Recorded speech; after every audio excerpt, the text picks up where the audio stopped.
Assalamualaikum warahmatullahi wabarakatuh. Jadi, di sini saya akan mempresentasikan materi mengenai pendidikan kewarganegaraan, yaitu harmoni kewajiban dan hak warga negara Indonesia dalam demokrasi.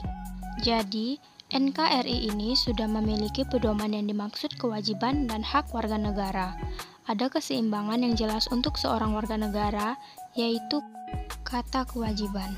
Kewajiban itu sesuatu yang wajib dilaksanakan oleh warga negara Indonesia yang baik, seperti taat semua aturan hukum dan taat pula bayar pajak. Sementara, hak itu sesuatu yang melekat pada setiap warga negara Indonesia. Dimulai dari hak yang dasar seperti hak hidup, hak mendapatkan pendidikan, hak mendapatkan pekerjaan, hak persamaan hukum, dan lain-lainnya.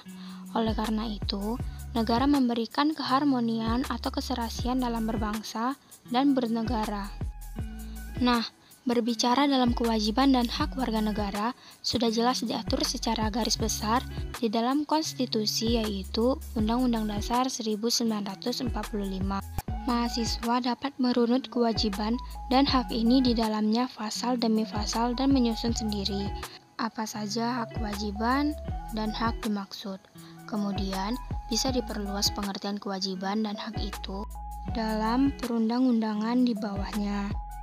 Jika dilihat antara kewajiban dan hak itu serangkai, seiring jalan, seistimewanya kewajiban sedikit sedangkan hak jauh lebih banyak. Tujuan dalam negara yang berdaulat memberikan kesejahteraan yang sebesar-besarnya untuk rakyat. Setiap warga negara memiliki hak yang melekat dalam setiap individu dan masyarakat.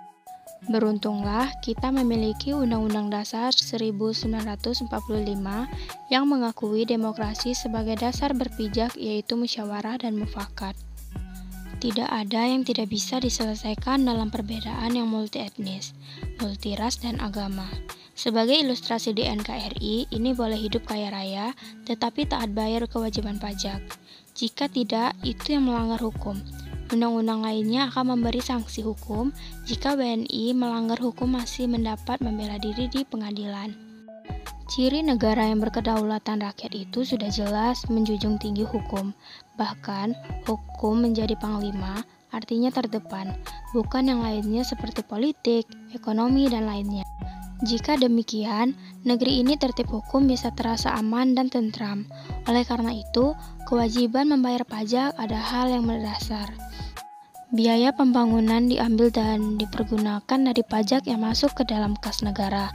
Meskipun pinjaman atau bantuan dari negara luar tidak mencukupi untuk menjalankan roda pemerintahan dan pembangunan, sementara untuk mencapai kemajuan pembangunan diperlukan biaya besar dan ketentraman. Kemiskinan, kebodohan, dan infrastruktur tetap dialami oleh warga negara. Tiga hal tersebut menjadi momok di negeri ini. Kemajuan teknologi memerlukan biaya besar agar bisa mengatasi tiga hal tersebut.